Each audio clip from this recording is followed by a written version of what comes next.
Thank you. Please be seated. Good afternoon. We're here for oral argument in case number SA18-0099 and SA18-0119, matters consolidated. Felipe Petrone Cabanas petitioner versus the Honorable Susana Pineda, respondent judge, State of Arizona, real party and interest. These proceedings are being video and audio recorded, so we ask counsel to please identify yourselves and your client at the beginning of your argument. Each side will have 20 minutes. Appellant's counsel is responsible for watching the clock to reserve a portion of that time for rebuttal, if desired. Counsel for appellee,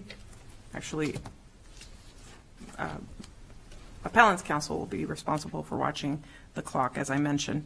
We have read the briefs and we have discussed this case in conference. Counsel, you may proceed.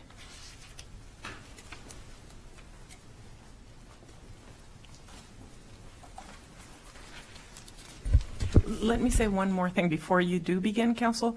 We did have in this case oral argument with regards to the issue of disclosure of medical records, and the portion that we're here to address today is the issue of the reconstruction hearing. All right, proceed. Nick Pachadlik for the petitioner and defendant, Mr. Felipe Petrone Cabanas. This court asked the parties to be ready to address whether reconstruction of the 2002 sentencing is necessary to follow the mandate and give Mr. Petrone Cabanas a Miller eligibility hearing. And the answer to that is no.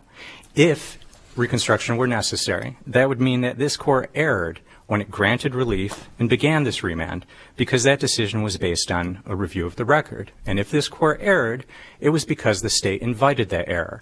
At the PCR stage, the trial court, the PCR court, first had to find that Miller was retroactive because these began before Montgomery was issued. And so the court said, yes, Miller's retroactive, and now I want the parties to investigate and develop the record to find out whether at sentencing the Miller factors were properly considered. And the state said, the record is clear. And they said again to the judge, the record is clear. And I'm quoting from their PCR briefs. In the PCR supplemental brief, the record, specifically the 29-page special verdict, clearly demonstrates that they win. And then, on review, the state came to this court and said the same thing. The record is clear. Now, the record was clear for the state until they received an adverse decision. And if they thought that the record was incomplete and that the decision was wrong for that, they should have appealed it then. Back in 2015 or back in 2017 when this court issued Cabanas, the remand decision. They did not appeal it. Now they're here, but they're attempting to relitigate exactly the same issue through this idea of reconstruction. The second reason it can't be necessary is because we're talking about supposedly reconstructing something that happened 16 years ago in 2002. Now, by definition, we only have information available now. We have a finite amount of information. To the extent that this information is relevant to the purpose on remand, it comes into the Miller eligibility hearing as far as the rules of evidence will allow.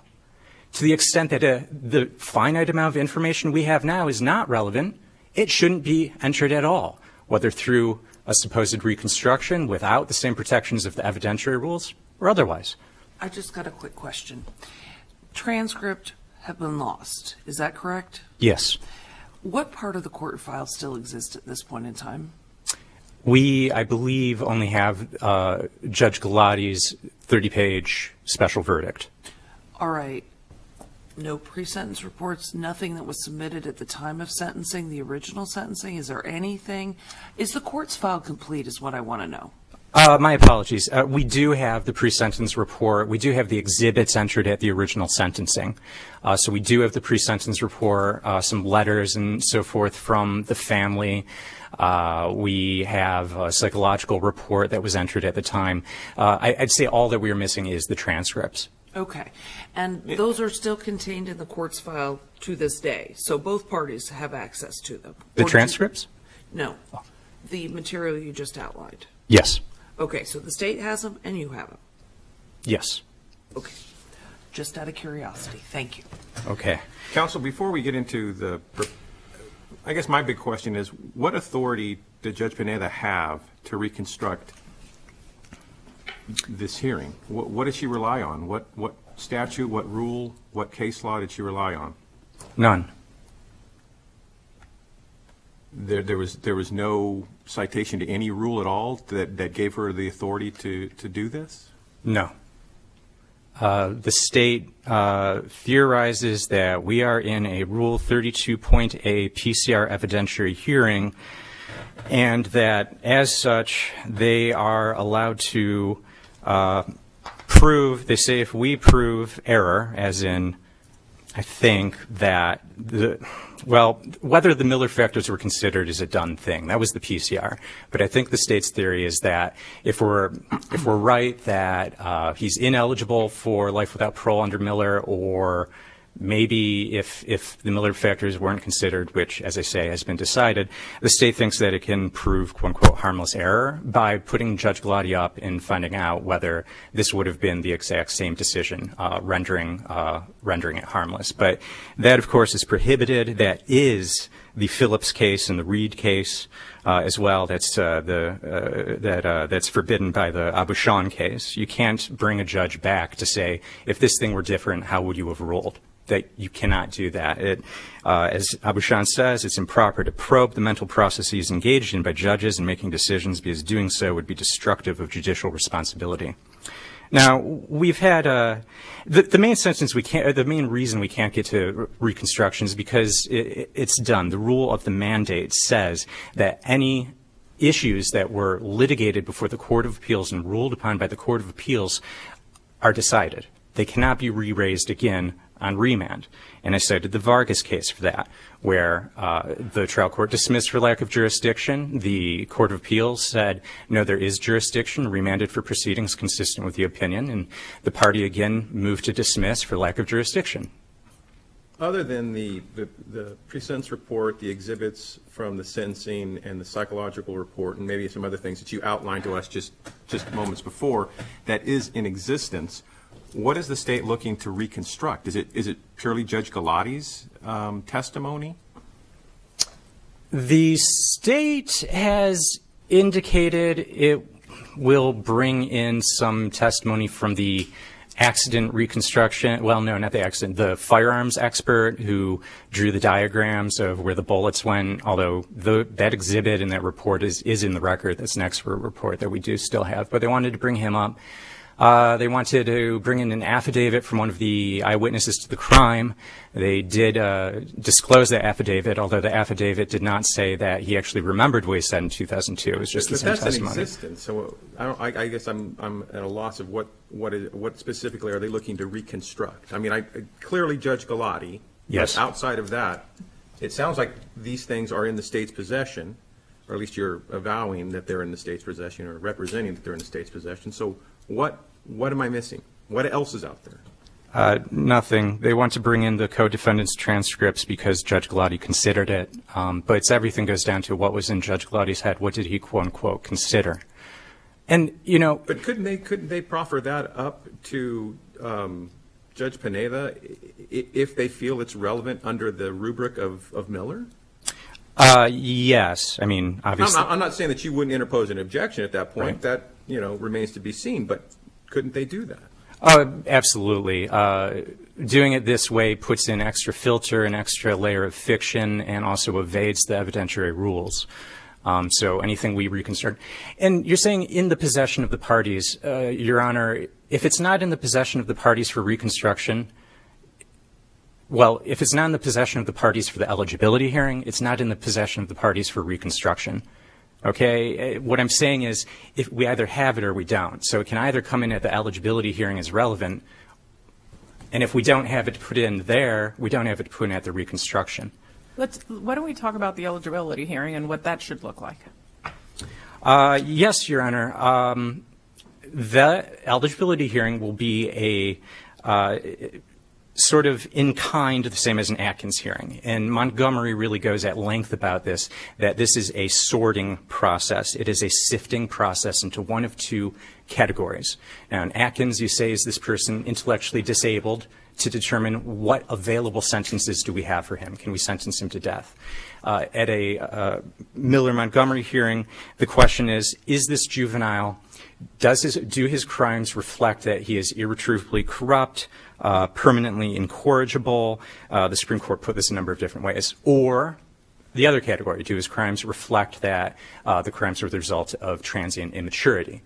It's not an ideal test, but that's what we have. And in Montgomery, the Supreme Court made clear that this is a definition of a class of defendants who are ineligible for life without parole. So the Miller hearing is figuring out which class is he part of. Eligible for life without parole, not eligible for life without parole.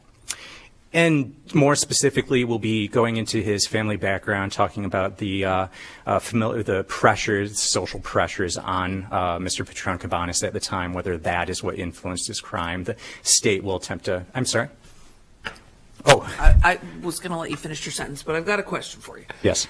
So when we look at the disclosure order, it says disclose 99 through 2002, and then it goes forward to disclose, ordering you to disclose your client's medical and mental health records from so forth to so on.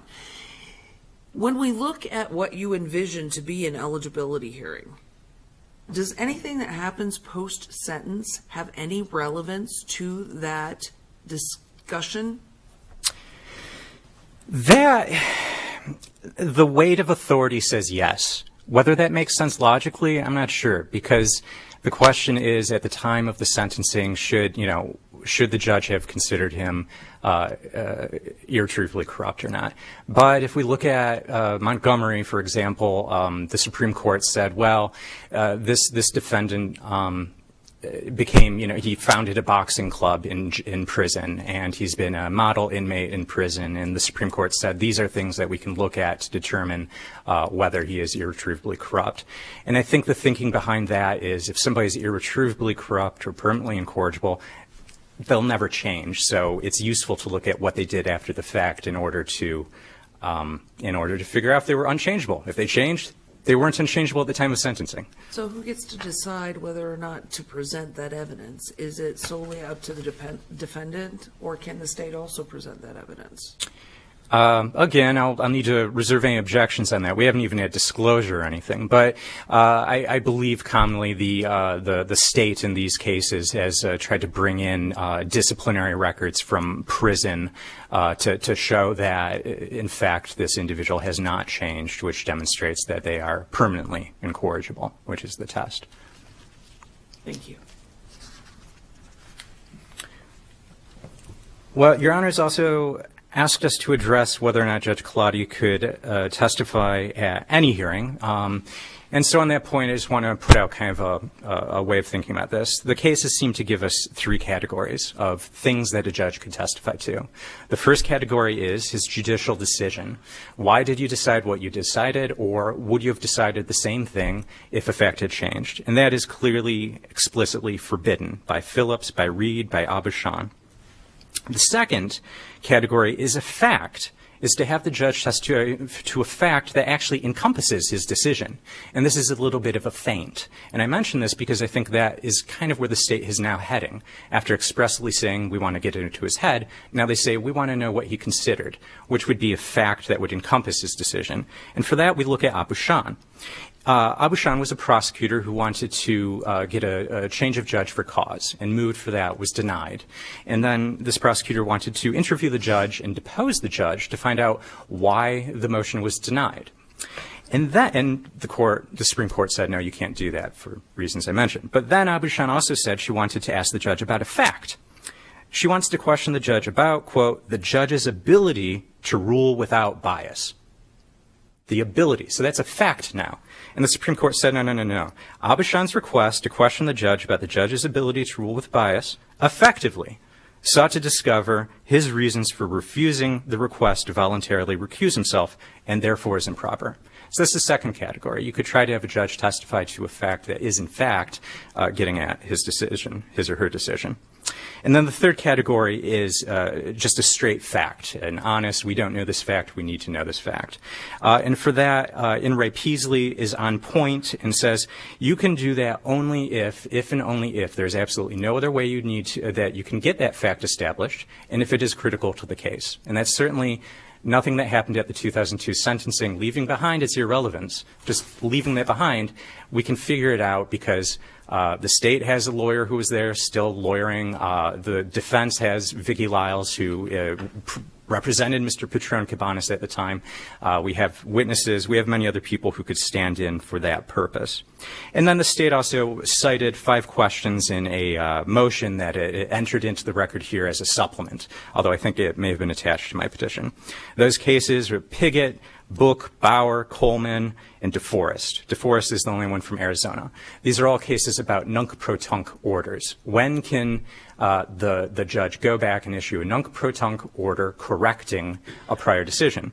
And those cases are strongly supportive of the defense here, of me, because the rule that comes out, and Bauer v. Butcher is the case that really goes into this, is you can correct the record, but you can't correct the decision. And you can only correct the record if you can show with some evidence that there is an actual omission, that there is actually something missing. And you can't simply go back and say, make up what should go in there. Your Honors, if the state comes up and provides a reason why reconstruction is necessary for the eligibility hearing, it will be news to me. And so I will need to address that in rebuttal. And so I'd like to reserve the rest of my time. Before you leave the podium, I think you said something earlier that caught my attention. You don't believe that this is a Rule 32.8 evidentiary hearing that has been remanded by this court? This is a 32.8 D2B because in this case, this court granted relief, and that puts us under 32.8 D2B, and it granted relief and said this is remanded for further proceedings in accordance with our decision. In Valencia, the Supreme Court stated that Healer and Valencia are entitled to an evidentiary hearing on the Rule 32.1G petitions because they have made a culpable claim for relief based on Miller. See Arizona Rules of Criminal Procedure 32.8A. That's right. And then I said the same thing when I remanded this case back because I was the authoring judge in State versus Cabanas last August, citing paragraph 18, the paragraph I just read to you from State versus Valencia. There is a critical difference, Your Honor, between what happened in Cabanas, what this court ruled, and what the court ruled in Valencia. In Valencia, the court expressly denied relief. It was a remand for a 32A evidentiary hearing. In this case, the court expressly granted relief. That puts it into 32A. In both cases, they sent it back for an evidentiary hearing. In both cases, they sent it back for a Miller hearing, specifically. That is true. However, in one relief... And in both cases, the courts cited Rule 32.AA. So wouldn't it be a 32.8A hearing that the trial court is to conduct? No. In Valencia, relief was denied, and in Cabanas, this case, relief was granted. That's the difference between 32.8A and 32.8D2B, which also anticipates further proceedings. And there's reasons, I think, that this court ruled the way that it ruled. I think it makes perfect sense. Judge Galati's 30-page decision really weighs on that. Essentially, he said that this crime was the result of transient immaturity, so certainly we satisfy 32.1G. We satisfy 32.1G for a couple of reasons. But if the court doesn't want to hear anything, does the court want me to continue on this issue? If you've answered my question, if you believe that you have, go ahead. Well, the difference is relief was not granted in Valencia. Relief was granted here. Relief was granted here because we've shown by Judge Galati's verdict that we will probably get a different sentence. And that's the difference between this and the other case. Does that matter? I'm not prepared to say that yet. I don't know.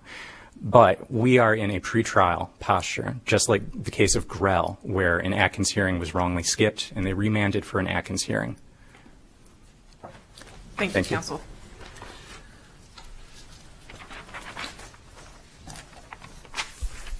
May it please the court, my name is Karen Kemper. I represent the real party in interest, the state of Arizona. This is not a pretrial posture. The petitioner is a convicted murderer serving a natural life sentence, and we are squarely within the ambit of Rule 32.8A1. What we are contending here is that reconstruction is necessary because a critical stage is missing from this record. The Shackert case says that where there was a transcript, but it was void of the defendant's statements and the statements of counsel on defendant's behalf, even though it contained a full recitation of the court's pronouncement of sentence, that was not enough, and reconstruction was ordered. And what authority from Judge Pineda or in Shackert was relied upon for that reconstruction, counsel? Rule 31.8 exists to clear a void in the record. But doesn't that apply just to appeals? We're not in an appeal process here. No, but we are in a corollary to an appellate process, and it's not unheard of to do a reconstruction of the record where there's a critical piece missing. Well, What is that? I would agree with you if we were in a Rule 31 proceeding, which is an appeal, because under 31.1A2, excuse me, they talk about this. The rule talks about the scope of Rule 31, and that's the provisions of Rule 31 govern criminal appeals from the Superior Court to this court and the court upstairs. So isn't that where there's a gap in some sort of trial record that's on appeal in this court? That Rule 31.8 would then be invoked and be applicable? But again, I don't think we're in that situation here. Well, the state would contend that 31.8 does have utility here. But even if this court believes that 31.8 is limited to the direct appeal process, and it's good and well to remember that in this case, the defendant didn't have a direct appeal.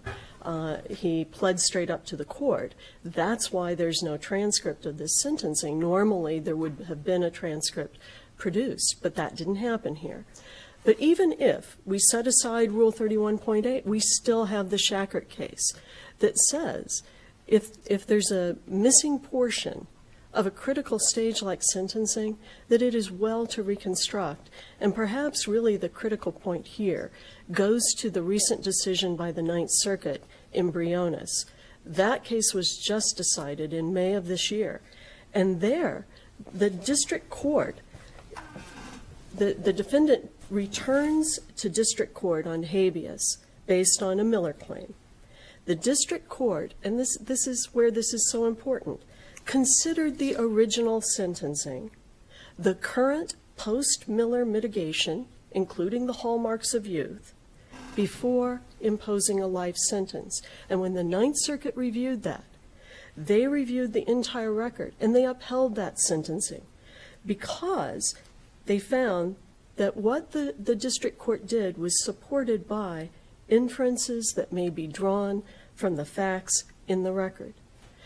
So it's a bit disingenuous for petitioner to claim that, oh, well, it really doesn't matter, and we can just do this at the Rule 32.8C hearing, but this should be a non-adversarial proceeding that we want to engage in. We simply want to say what was done back at the time when it was closer in time to the murder, back in 2002, with the murder having occurred in 1999. So what is, counsel, the void that we're seeking to fill? The void we are seeking to fill is what was presented to the court at the time of the sentencing. So, for instance, petitioner mentions that there was a reconstruction done of the trajectory of bullets. And you have that report. We do. And we have invited repeatedly that much of this could be done through affidavit or stipulation or agreement, as taking at least guidance from Rule 31.8, which does allow for that type of procedure. The state isn't asking for some long drawn out procedure here. We simply need to, once and for all, while the people are still alive who were there, to be able to come in and just say, this is what happened. Then when we get that set, that gives everyone a clear basis from which to operate as we move into then the Rule 32 process. Now, the defendant in the case below has, throughout the briefing, characterized the state's position as the state being interested in searching for support for the fact that Judge Galati did consider the factors he should have considered under Miller. What can you tell us about that?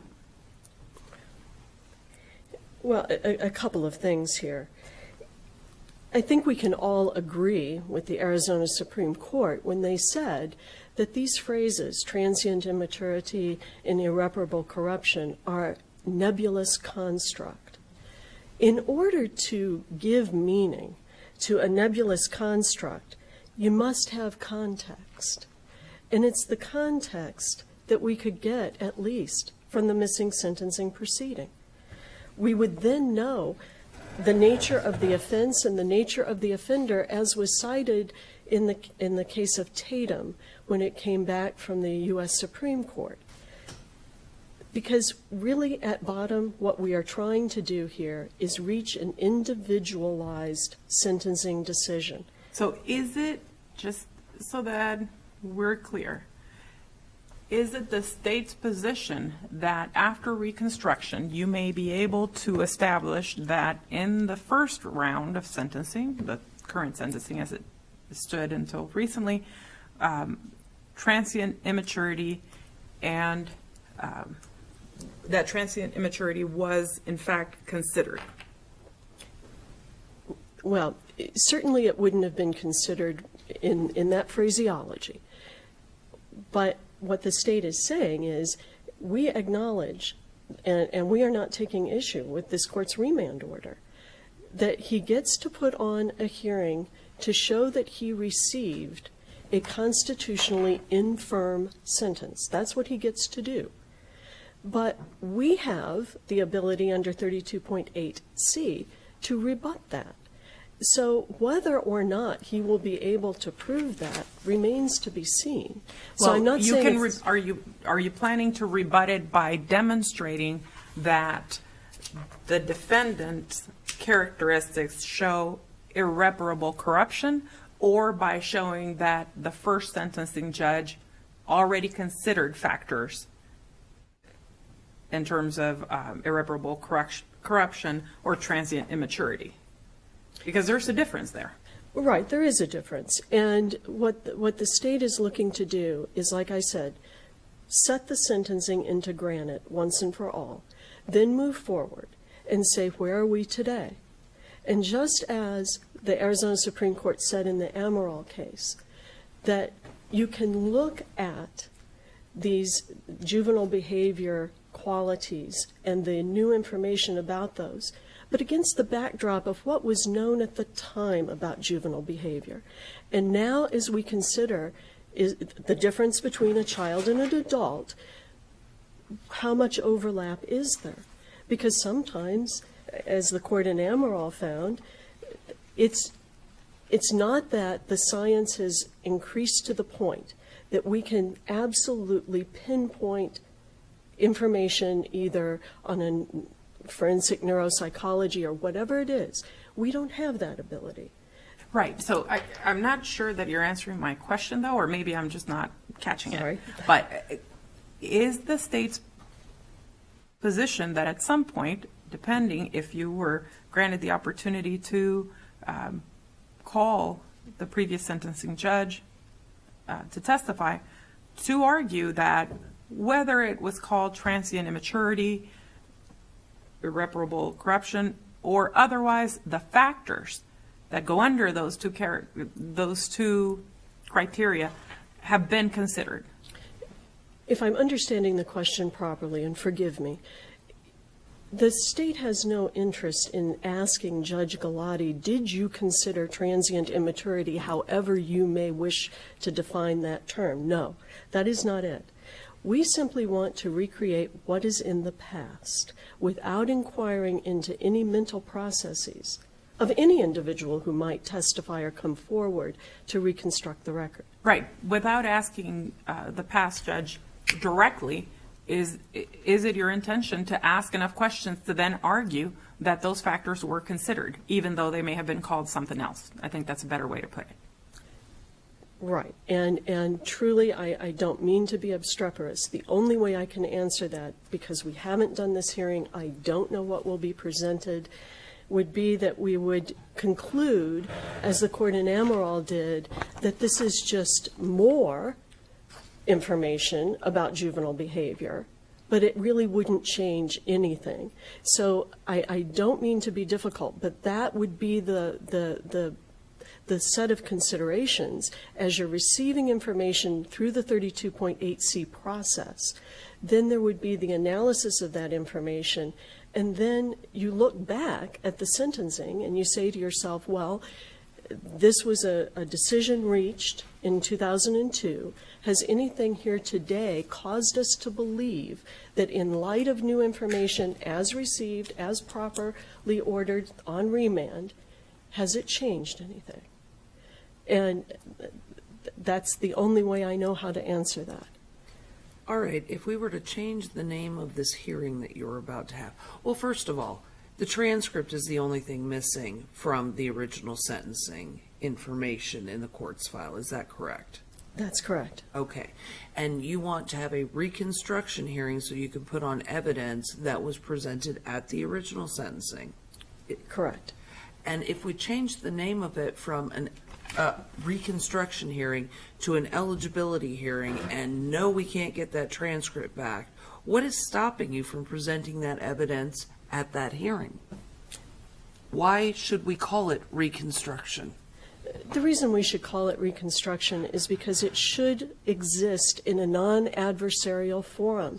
We are not trying to recreate or do anything magical here. We simply want to know as if we could all step into that courtroom back in 2002 and listen and write it down. That's all we want to do. When one party bears the burden of proof and we have a presumption, that's not a non-adversarial proceeding. He bears the burden of proof to prove transient immaturity, to get to the next step of sentencing. So when you keep saying we want to do this in a non-adversarial way, he bears the burden of proof. How can it not be adversarial? Oh, it absolutely will be adversarial when we get to the 32.8C evidentiary hearing. There's no question about that. The non-adversarial piece is simply recreating the past, then stopping, and then moving into. Okay, let's go back to the recreating the past. When I just asked you, you said the transcript is the only thing missing from the court's file from the original sentencing. What additional, besides the transcript, do you seek to reconstruct? Just what was presented. So, for instance, the trajectory of the bullets that were fired. That would be important.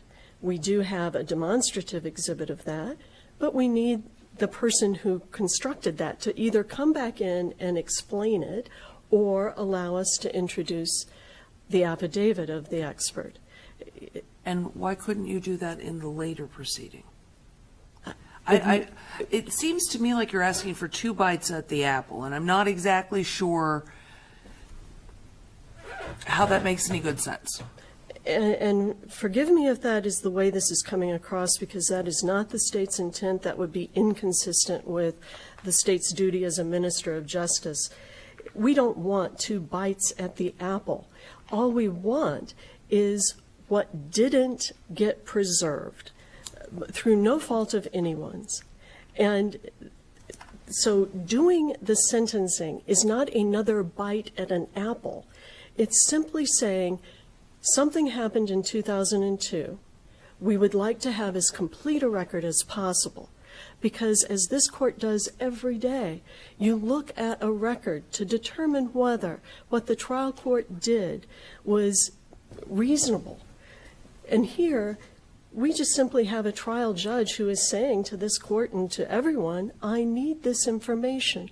I need a baseline from which to start. I wasn't the sentencing judge, and so please give me that baseline. Well, and didn't then we you, can move wasn't it forward. really a case where the state said you need this information, and then the judge, the current judge said, that's right, I do? I mean, wasn't that your position, that it could be done without it? That's the first question. Well, I think that's an easy one to answer. Yes. yes. Okay, because, now let me ask you, right. because I do need answers to these questions. So first of all, can you tell me, as you can recall at this moment, or as you can think of, who are some of the witnesses you would intend to call? You've talked about the expert regarding the trajectory. Correct. Okay, so tell me who else. Well, some of the people would be the people who were first on the scene.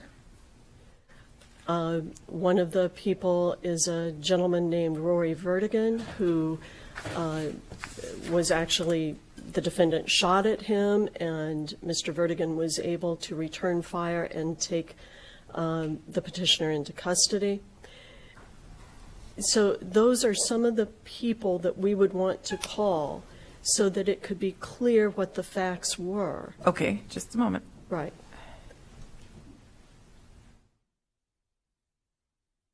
Okay, and so you've characterized this, we just went over this portion as a non-adversarial engagement. Can you really have a hearing where the past is recreated without addition, modification of some sort of these, by these witnesses, as well intended as they may be? I think Well- every precaution could be taken to ensure that, because again, if we're only using Rule 31.8 as a guide, at least it's a guide that's helpful.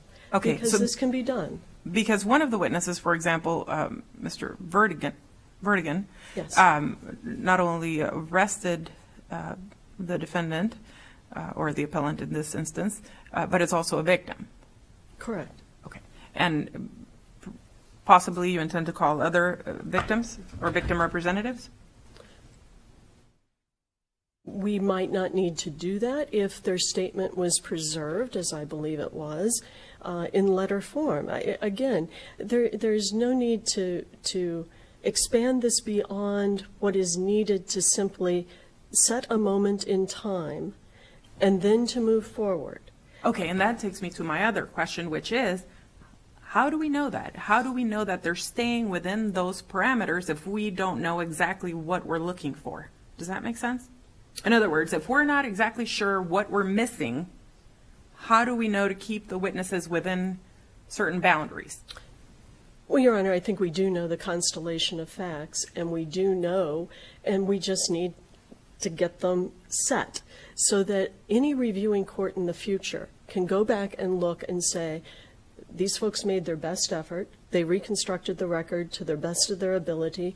This is what happened in 2002 when it was close in time to the event. And then we move into the Rule 32 point. So at this reconstruction hearing, no decision will be made by Judge Pineda? No, Your Honor. Well, in her April 16, 2018 minute entry, she says that she will allow the reconstruction hearing to proceed to absorb, evaluate, and determine whether or not there was transient immaturity. Isn't that what a Miller hearing's all about? But this has been couched in the guise of a reconstruction hearing.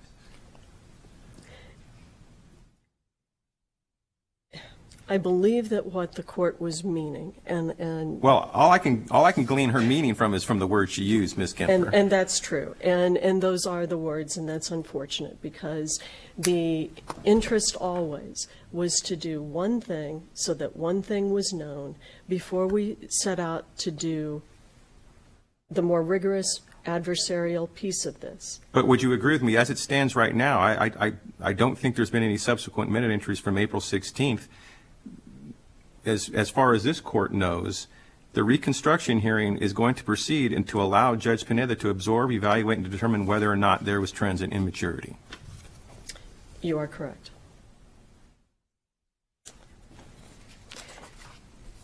in the 17 seconds I have left. Counsel, I will give you an additional 3 minutes since there were questions that extended, that are going to extend the defense's time or appellant's time. Well, thank you. One thing that maybe hasn't been highlighted here today is that when it was discovered that there was this gap in the record, and that discovery didn't happen until this case came back, new set of lawyers, we all take a look at it, new set of lawyers on the state side, we all take a look at it, and we say, where's the sentencing transcript? And predecessor counsel, defense counsel, Cedric Hopkins, agreed with us eventually and said, well, that's right. We can't find it. It's clearly missing. We made efforts. We confirmed what the retention policy was for transcription notes, and that we just didn't have a record. And he agreed that, yes, we need to reconstruct this record. So to answer these questions, I think it's critical to understand and realize that there was predecessor counsel, there was also a predecessor Superior Court judge on this, and both judges have determined, although I can see that it's a much more difficult argument, that reconstruction is important. Because, again, what is there for this court to review, or any court in the future, if we don't have a clearly delineated, carefully set out, and it can be a very truncated proceeding by use of affidavits or an agreement or a narrative, whatever. We can have this, and then we have a base with which to move forward. It was always the state's view, and the state would clearly go forward with the point of view that that was one step. 32.8C is the second step. It will be up to petitioner to establish by a preponderance of the evidence that his sentence is constitutionally infirm. But the state will have an opportunity to present its point of view, that whatever information about juvenile behavior that's available today does not supplant, but is just augmentation, and then the question will be, is that enough? And it would be the state's contention that the proper sentence was imposed on this inmate, and that the same sentence should occur again, absent something that is completely unknown at this point. If we talk, you keep talking about this gap in the record, and all I keep hearing is transcript. So the sentencing took place. The transcript isn't there. All of the documentary evidence is there, correct? It should be, yes. All of the reports are there, correct? There should be. Some witnesses would not have had a report associated necessarily with their testimony, but yes. But you separately could depose them or have a interview with them to figure out what their point of view is, correct? Yes. Okay. There's absolutely no way to reconstruct a transcript. Would you agree? I would not agree. How do you think we're going to do that? Well, 31.8 exists because this has happened to other people in other situations. And it's not going to happen in all the 30 cases that petitioner claims it will happen in, because actually I personally don't know of any of those other cases that have a missing transcript. Many of those other individuals either had a trial or they had... Talking dollars to donuts. You want to have this hearing to reconstruct a transcript. Okay, what do we get from the transcript? And those of us that read a lot of them know you get some things, but not everything. And the evidence that they're discussing, which you have, really dictates the flow of the discussion. You have a 20-plus page, counsel said 27, and then 31-page special form of verdict that sets out the judge's process, what the judge considered before. How is, I mean, if you have the transcript, how helpful would it be, number one? But number two, what additional would it bring? That's what I'm not, you say it's a gap in the record. I get that you think it's a gap in the record, and it would be great. In a wonderful world, everyone would have everything. But I don't see how you're going to get what you're saying you're going to get, number one, and number two, why you don't have what you need with the additional information that is still present and is still in the record. Does that make any sense? It does make sense, and we do have what we need to reconstruct the thing that's missing. And forgive me, but that is important for the future. What happens if we proceed to sentencing, another sentence is imposed, further review is taken, and what happens 15 years from now if another court wants to review it and says, but where's the entire record? So that's one reason. Okay. And also because 2 Superior Court judges have said they need it. Because as Judge Mullins identified, minute entries can be wonderful things, they can be very rich and complete, but they don't capture everything. They only capture some part. We need to set this down once and for all with every part of it, so that it is done. And the state has been inviting and would welcome an expedited process in which to do that. Thank you. Thank you, counsel. All right, and so for appellant, we were originally going to add 3 minutes based on the time that we took from your rebuttal time, and now we will add another 2 minutes, so for the time that was given to the state, trying to keep it completely even. All right, so that's 5, that's 5 additional minutes for a total of 7.2, or 7:02. And counsel, if you can just give us a second to get our very much state-of-the-art off. Everyone look away as we count slowly to it. 7:02. Thank you.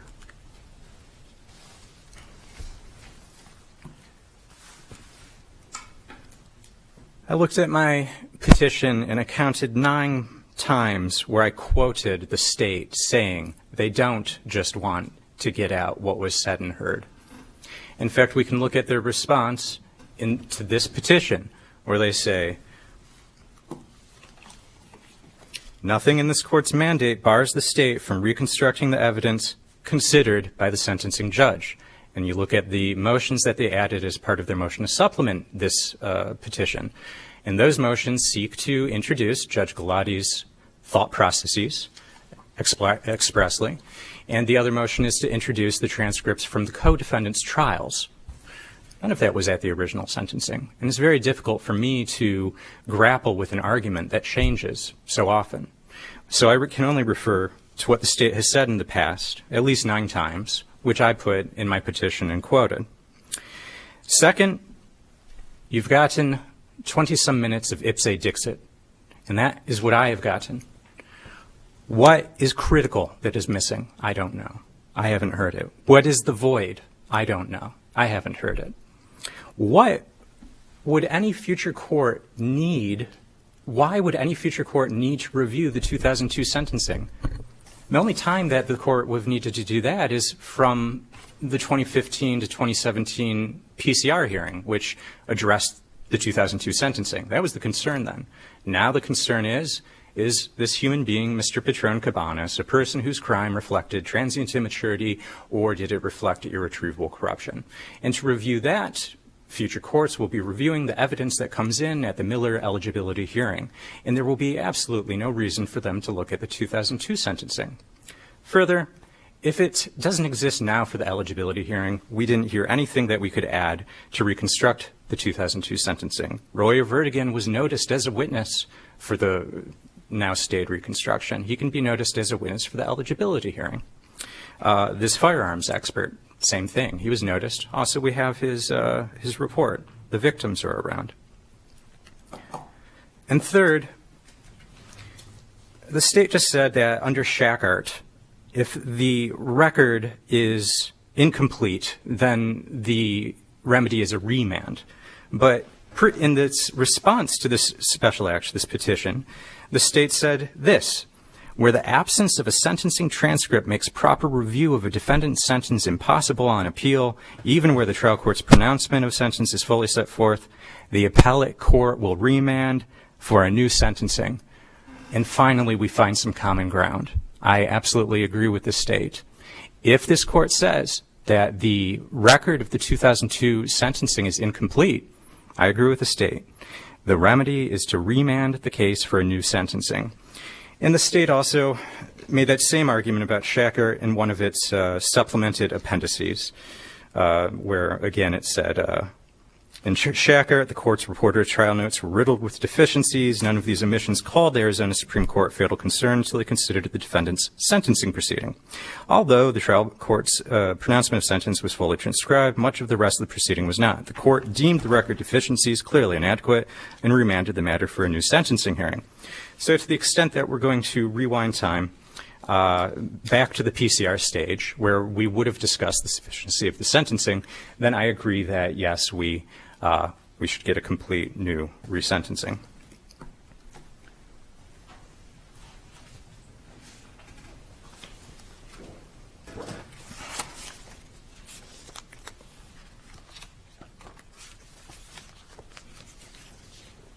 The Briones case does not say what the state says that the Briones case says. The Briones case is a Ninth Circuit habeas appeal where, in fact, yes, the Ninth Circuit reviewed a Miller hearing is what they were reviewing. And there is one line where the Ninth Circuit quotes the district court judge. And the district court judge is quoted as saying, I considered, and he gives a long list of items, and one of those items is the original sentencing. And that's it. The Ninth Circuit doesn't talk about it. The Ninth Circuit evaluates the Miller hearing by looking to see whether or not the Miller hearing judge properly considered the defendant's youthful characteristics, the things like social pressures, and asked whether his crime reflected transient immaturity or not. The original sentencing had no part in Briones and no relevance to that decision, nor would it have any relevance here. I believe the briefing is adequate. I've made my argument. If the court has no further questions, I'm finished. Thank you. Thank you. We thank both counsel for your arguments, and this matter is now under advisement. We will issue a written order in due course. Thank you both.